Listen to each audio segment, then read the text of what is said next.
Okay, I'm ready. All right. 734 734 483 483 7336.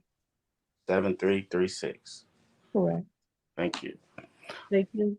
You're all set, sir.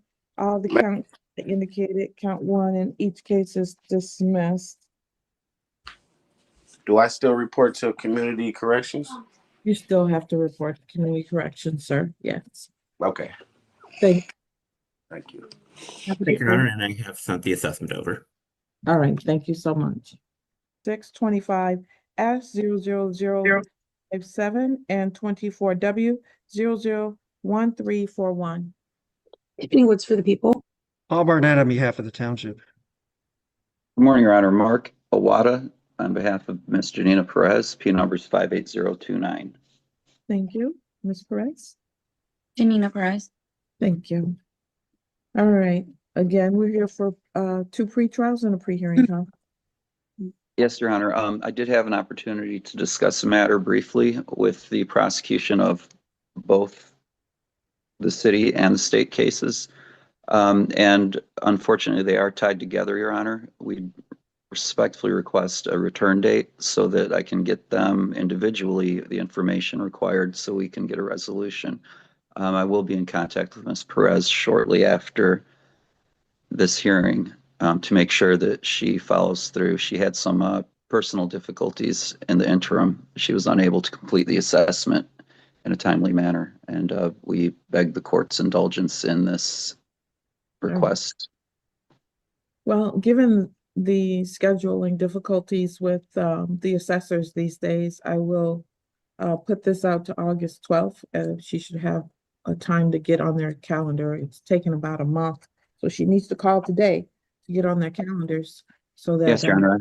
I have been provided the information by sister counsel from the state, and we're going to get right on that immediately.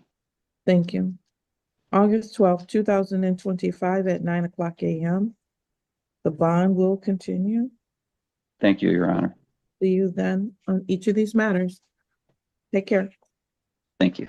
Roll call a matter of the state of Michigan versus Gabrielle Blackburn, case number 20S00600. Tiffany Woods for the people. Hello. Hello, please state your name, Ms. Blackburn. Gabrielle Blackburn. All right, we're here for a payment plan review, and it looks like Ms. Blackburn had missed some payments, but she made them all up today, and she provided, so thank you for doing that, Ms. Blackburn. You're welcome. You also provided a copy of an invoice. I'm not sure, was that you that provided that copy of the invoice? Yes, that was what held up my payments. Oh, you just wanted to prove to me that you had some issues. Okay. Yes. I was like, I'm not sure what this is. All right. So it looks like you're definitely on track, Ms. Blackburn, and thank you for doing what you did. We appreciate you trying to take care of your debt. I will put it out for another 90 days or so. If you're on schedule, then you don't have to be here. So even if you make it up like the day before, as long as you've made the proper amount, you don't have to be here. Okay. Thank you. So that'll be October 7th at 10:00 a.m. You're all set. Have a good day. Okay, thank you. You too. Today's actually a civil infraction and not a misdemeanor, and I did send her a message to that effect.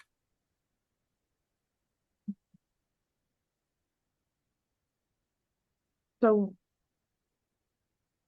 I'm aware, and I think I said that out loud, what they were. So are we ready to go or not ready to go? Who was, I think that was the proof of registration was Miss Woods. Did you get the documents, Miss Woods? Are we ready to go? Your Honor, that was Mr. Barnett. Mr. Barnett did get the indicated he would not be prepared to reduce the ticket any further. And just so I'm clear, the ticket I have is for an expired plate. Is that correct? No, that is a state ticket, as I said out loud when I called them out the first time. So if mine is the insurance case, she could have a no proof of insurance civil infraction. Okay. So, Your Honor, I believe the insurance case was, please stop talking. As I said initially, when I went through all these cases, the insurance case is gone. That's been gone the last time we were here. What we are left with is an equipment violation, which is a state case, an expired plate, which is a state case, and operator holding a device or using the electronic device. That is the township ticket.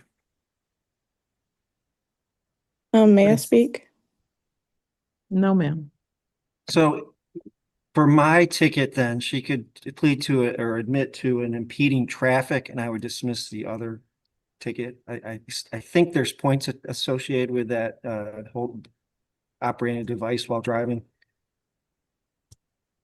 Okay. And Judge, when we were here last time, she was gonna get me the information about a current plate and then a photograph of the light that was repaired. And then I was gonna agree to dismiss the cases, so, but I haven't received anything from. I believe that's because Mr. Lebo sent it to Mr. Barnett as opposed to sending it to you. I got it, Judge. correct, and I have now sent it to Ms. Woods. All right. Ms. Price, does that cover what you needed to say, ma'am? Yes, it does. Thank you. I knew where you were going, so that's why I said no, ma'am, and it just confuses things when people jump in the middle. Okay, thank you. All right. So I will pass it for a few more minutes so Ms. Woods can review everything, and then I'll recall it. Okay, Ms. Price? Thank you. Thank you. All right, the court will call the cases of Gary Thomas. All right, case numbers 22S00157 and 24S00209. Tiffany Woods for the people. Good morning, everyone. Allison Mueller here on behalf of Gary Thomas. Mr. Thomas, can you state your name? Gary Thomas. All right, we're here today for a review in the no proof of insurance case and a sentence in the child abuse case. Have you had a chance to review the report with your client? Your Honor, I'm wondering if the court would be willing to adjourn the sentencing one more time, because I did see what the recommendation is, and I do have a little bit of updated information, I think, about what's going on in circuit court. I know it says it in the report, in the sentencing report, but his circuit court sentencing is for the 24th. So I don't know if the court would be willing to adjourn this one more time past that date to see where we're at, because I know Mr. Thomas has some things coming up connected to that case. He's being assessed for care. I know inpatient is being considered. So I do want to have all that information about what his sentence might be before we proceed. I am willing to do the sentence that is recommended with the release to treatment. Does that change what your request is? It's supposed to be outpatient. Okay, then I'm not willing to do that. Okay, Your Honor, could I, and I'm sorry to do this, but then could I talk with Mr. Thomas before we recall it? And we will then be proceeding with sentencing today. No, I asked if that changed your request. So if it doesn't change your request, then I can consider your request and allow the prosecutor to chime in on it. Okay, if the court would be following the recommendation of probation and it would be released to treatment, I would still request an adjournment. Okay. Response to that, Ms. Woods? Judge, I would leave this up to the court's discretion. All right. So you want me to adjourn it past July 29th? July 24th, Your Honor, I believe. Well, the problem is I don't have a date.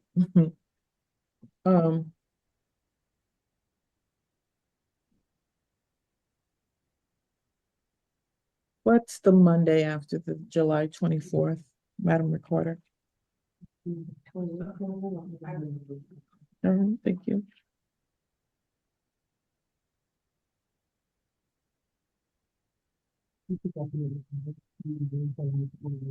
I could put it on for Monday, July 28th. That's the earliest date I have.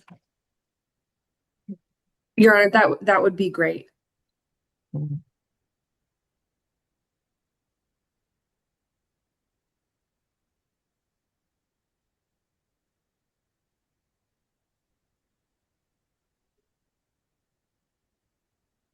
July 28th, 2025 at 10 o'clock a.m. for both of these matters.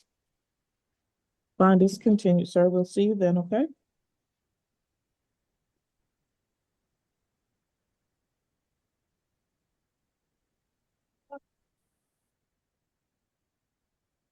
And Judge, I did receive the documentation on the Hannah Price matter, so you can recall it whenever you're ready.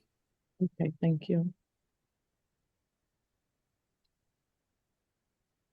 All right, let's talk about that.